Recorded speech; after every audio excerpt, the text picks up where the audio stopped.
Oke, welcome back to my channel SKS 369. Senang sekali berjumpa dengan kalian semua. Saya doakan semua dalam keadaan sehat, bahagia, beruntung, dan berkelimpahan di antara. Oke, apa kabar teman-teman semua? Tentunya dalam keadaan sehat ya. Ya, saya di sini tetap ditemani oleh Mistri. Apa kabar Mistri? Hai, kabar baik. Oke, nah di sini saya akan membahas terkait dengan pocong. Apa itu pocong? Gimana bentuknya pocong?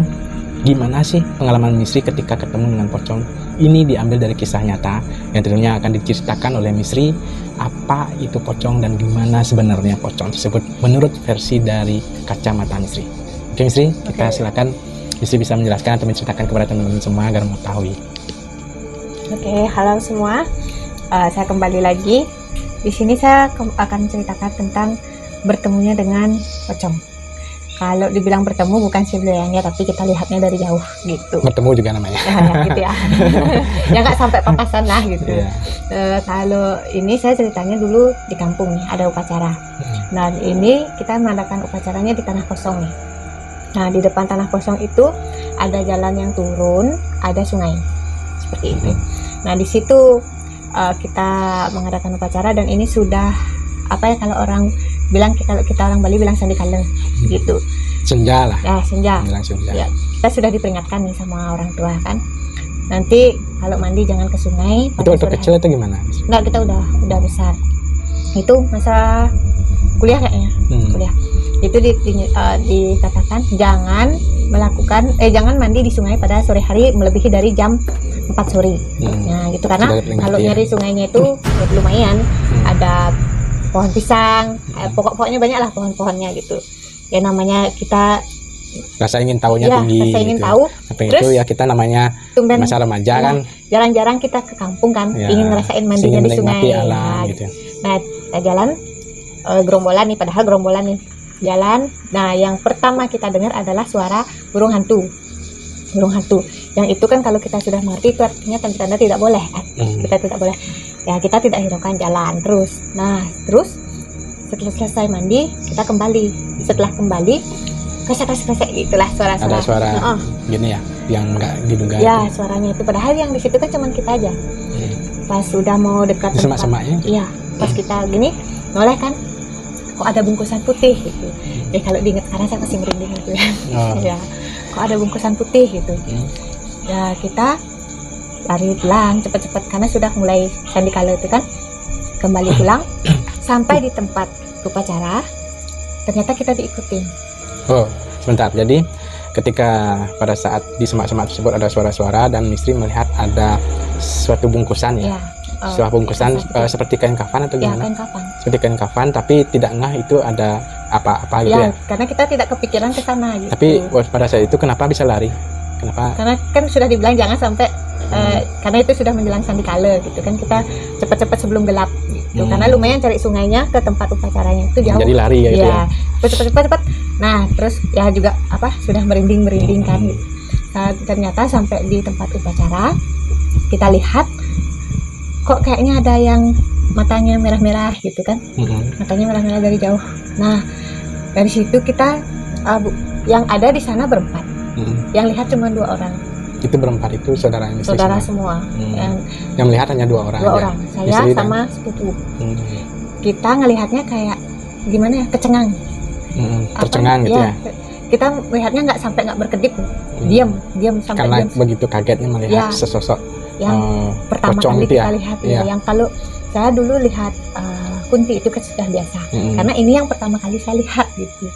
Dan ternyata setelah saya lihat di TV, yang seperti saya lihat di TV itu kan pocongnya loncat gitu. Loncat seperti ini. Ya kan, loncat. Kalau di TV ya. Ya kalau di TV.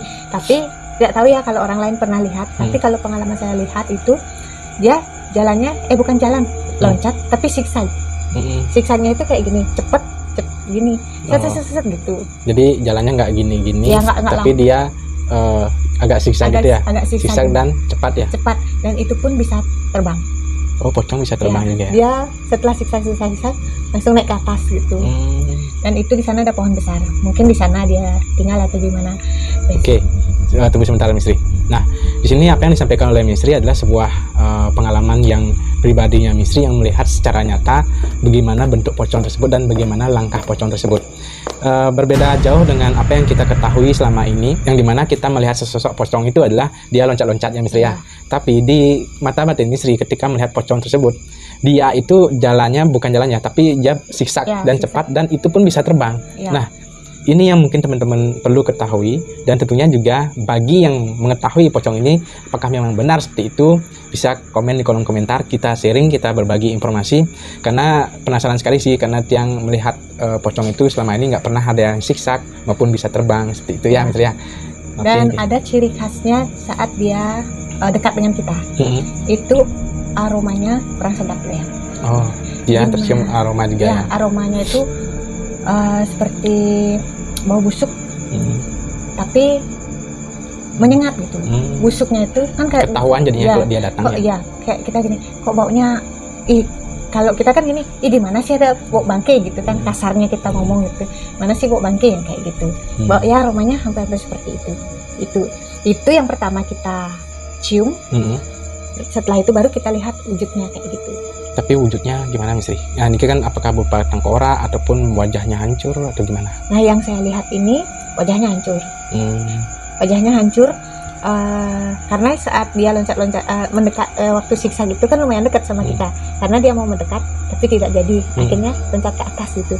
Apakah karena di tempat upacara itu ada yang kayak kita kembali kan nyengker atau apa gitu. Misalnya ada perlindungan yang dimana dilindungi oleh kuasa Tuhan lah gitu. Seperti itu deh. Nah, ini yang lumayan dekat itu saya lihat mukanya hancur, wajahnya hancur, dan itu kalau dilihat kayak apa ya, daging-daging, sisa-sisa daging, dan ada kelihatan tengkoraknya. Matanya pun kayak bola mata aja. Tahu kan kalau bola mata yang tanpa ada selaput dari gini tuh, itu yang lihat itu pun hanya kelihatan satu, yang lagi satu nggak ada. Menyeramkan sekali ya. Kalau kita ketemu dengan hal tersebut mungkin sudah pingsan langsung dan memang tidak kuat gitu. Tapi Misri karena sudah biasa melihat makhluk astral sehingga ketika melihat ini tidak kaget. Cuman berarti pada intinya kita diikuti dari cerita Misri itu karena awalnya ingin ke sungai, ingin melihat-lihat suasana pedesaan karena sudah lama tidak lancong ke desa, sehingga sudah waktunya ditunjukkan pada pukul 6 sore yang dimana sudah serpat namanya di Bali ataupun senja lah gitu. Jadi kan sudah redup-redup tuh. Nah, sehingga itu melihat ada gerakan lah di semak-semak tersebut, sehingga ada bayangan putih yang Misri lihat. Maksudnya kain putih kain kafan putih yang Misri lihat. Maaf ya, mungkin pada saat itu dia membelakangi kita karena saya tak lihat wajahnya. Cuma lari aja, kabur aja waktu kan, itu. Karena kalau kita sudah aneh kan lihat kain putih di situ gitu loh. Nah, seperti itu makanya kita yuk cepet gitu. Oke. Nah, ini Misri, jadi timbul pertanyaan pada diri saya sendiri. Berarti pocong itu tidak hanya ada di luar Bali. Berarti pocong itu kan ada di Bali juga. Ini teman-teman bisa ketahui, pocong itu tidak hanya ada di luar Bali saja, tapi di Bali pun ada. Buktinya Misri melihat pocong ini ada di Bali. Dan itu saya tidak menyangka bahwa memang benar-benar ada, ya kan? Karena ya kita tahu kan kita di dunia ini kita hidup berbagai agama. Ya kita di sini banyak lah. Kita menerima dan menghargai adat keagamaan masing-masing ya. Jadi di sini juga ada makam kampung Jawa seperti itu kan.